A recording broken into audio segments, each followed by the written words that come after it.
দিন ফুরোয় না, কিন্তু আমাদের দিব্যি বছর ফুরিয়ে যাচ্ছে। আর মাত্র 2 মাস, তারপর আমরা 2026-এ প্রবেশ করতে যাচ্ছি। অক্টোবর প্রায় শেষের দিকে, শীতও প্রায় চলে এসেছে, তাই না? আমার তো মনে হয় সবারই বাসায় সেম অবস্থা, যে ফ্যান ছাড়লে ঠান্ডা লাগে, ফ্যান বন্ধ করলে গরম লাগে।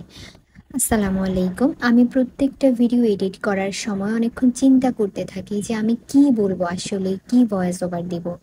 আমি ভয়েস ওভার দেওয়ার মতো কোনো টপিক খুঁজে পাই না, এটা আমার অনেক বড় প্রবলেম। তারপর আমি টপিক খুঁজে পেলেও আমি মাঝপথে গিয়ে ভুলে যাই আমি আসলে কি বলছিলাম। আবার কথা বলতে বলতে অনেক সময় কথা জড়িয়েও যায়, যার কারণে আবার ভয়েস ওভার দেওয়া লাগে। আগে যখন আমি ভয়েস ওভার দেওয়া ভিডিওগুলো দেখতাম, আমার মনে হতো আল্লাহ কি সুন্দর করে কথা বলছে, এটা মনে হয় খুবই সোজা, শুধু ভিডিওটাতে রেকর্ডিং চালু করে ভয়েস ওভার দিতেই থাকে ওরা। কিন্তু এটা যে কত বড় বিরক্তির কাজ, এটা আমি নিজে ভয়েস ওভার দেওয়ার পর বুঝতে পারলাম। মেহেদি পড়ানো, ভিডিও করা, সেই ভিডিও এডিট করা, সব কিছুর মাঝে আমার কাছে বিরক্ত লাগে ভয়েস ওভার দেওয়ার বিষয়টা। এবং আমার যে ভিডিওগুলো আমি ভয়েস ওভার দিয়ে বা আপলোড করেছি, এগুলো একটাও আমার একদিন বা 2 দিনে হয়ে যায়নি। প্রত্যেকটা ভিডিও আমি অনেক দিন ধরেই ভিডিও করে রাখি, এডিট করে রাখি, কিন্তু আমি কথা বলার মতো কিছু পাই না বলে ভিডিওগুলো তাড়াতাড়ি আপলোড দিতে পারি না। এবং যেহেতু আমি ফুল ডিজাইনের ভিডিও করার চেষ্টা করছিলাম, তাই ভিডিওগুলো একটু বড়ই হচ্ছিল। এটা প্রায় 4 মিনিট 40 সেকেন্ড হয়ে গিয়েছে, যদিও আমি অনেক ট্রাই করেছি ছোট করার, কিন্তু টিউটোরিয়াল ভিডিওগুলো একটু বড় হয়ে যায়। আর আমার জীবনের একটি অন্যতম দুশ্চিন্তার বিষয় হয়ে দাঁড়িয়েছে এখন এই ভিডিওতে কথা বলার ব্যাপারটা। এবং এই নিয়ে মনে হয় 14 বারের উপরে আমি এই ভিডিওতে ভয়েস দিয়েছি আর ডিলিট করেছি।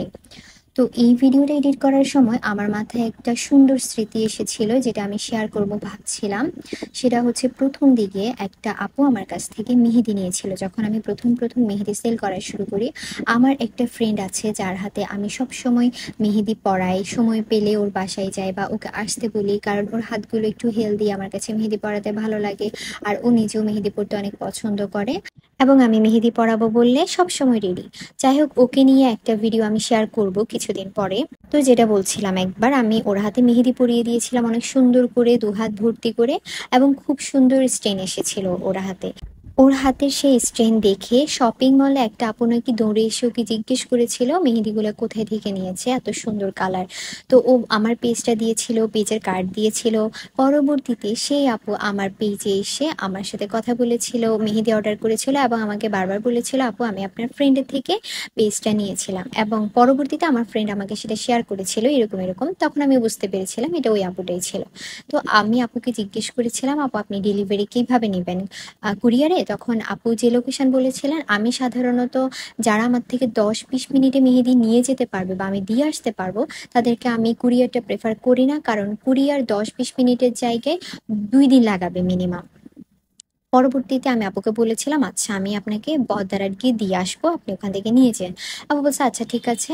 যেদিন আমি আপুকে মেহেদিটা দেওয়ার কথা, ওই দিন আপু আমাকে কল করে জানালেন যে আপু আপনি কি একটু কষ্ট করে চাঁদগাঁও আবাসিক আসবেন, আমি ডক্টরের কাছে এসেছি, এখানে বের হতে পারছি না, আমার ট্রিটমেন্ট চলছে, তো আপনি যদি একটু মুখে আসেন আমি বের হয়ে নিব। তা আমিও আচ্ছা আবাসিকের ওখানে গেলাম, আবাসিকের মুখে। এবং তখন আমি ওখানে টিউশন করাতাম, তো আমি ভাবলাম যে আচ্ছা দিয়ে আসি, সমস্যা কোথায়। আমি চাঁদগাঁও আবাসিকে গিয়ে অনেকক্ষণ দাঁড়িয়েছিলাম, আপুকে কল দিচ্ছিলাম, এবং আপু কথা বলতে পারছিলেন না। ডক্টরের 2জন অ্যাসিস্ট্যান্ট ছিলেন, ওই আপুগুলো আমার সাথে কথা বলছিলেন এবং বলছিলেন যে আপুর তো ট্রিটমেন্ট চলছে, আমি যেন একটু চেম্বারে যাই। আমার কাছে ব্যাপারটা কেমন জানি মনে হচ্ছিল, আমি ডক্টরের চেম্বারে মেহেদি ডেলিভারি দিতে যাব। আচ্ছা ঠিক আছে বলছে যখন যাই। আমি গেলাম, লোকেশনটা খুঁজে, খুব কাছেই ছিল। আমি জানি না আপু পেজে আছে কিনা, থাকলে হয়তো স্টোরিটা শুনবে, এটা একটা মজার স্টোরি ছিল আমার কাছে। পরে আমি ডক্টরের চেম্বারে গিয়েছিলাম, ওখানে একজন আপু আমার থেকে মেহেদিগুলো নিয়ে বললো যে চলে যেতে। তখন আমি বললাম আপু আমি তো পেমেন্ট নিই নাই। আচ্ছা তাহলে ভেতরে আসেন, এবং ভেতরে গেলাম। একটা আন্টি বয়সী ডক্টর, খুবই সুইট, সামনে দিয়ে চুলগুলা হালকা মনে হচ্ছিল মেহেদি লাগানো, এত সুন্দর লেগেছিল আমার কাছে। ডাক্তারের সাথে থাকা 2জন আপু, ওনারা 3জন আমাকে অবজার্ভ করছিলেন এবং আমি ওনাদেরকে অবজার্ভ করছিলাম। এবং আপু ওখানে ট্রিটমেন্টরত অবস্থায় শুয়ে শুয়ে আমাকে বিকাশে পেমেন্টটা করেছিল। আর এত ধৈর্যশীল ডাক্তার কোথায় পাওয়া যায়, সুইট, আমি জানি না। উনি বসে বসে পুরো জিনিসটা দেখছিলেন, যদি উনি কিছু বলেননি, আমার কাছে মনে হয়েছিল ওনার কপালে হালকা একটু বিরক্তির ছাপ ছিল।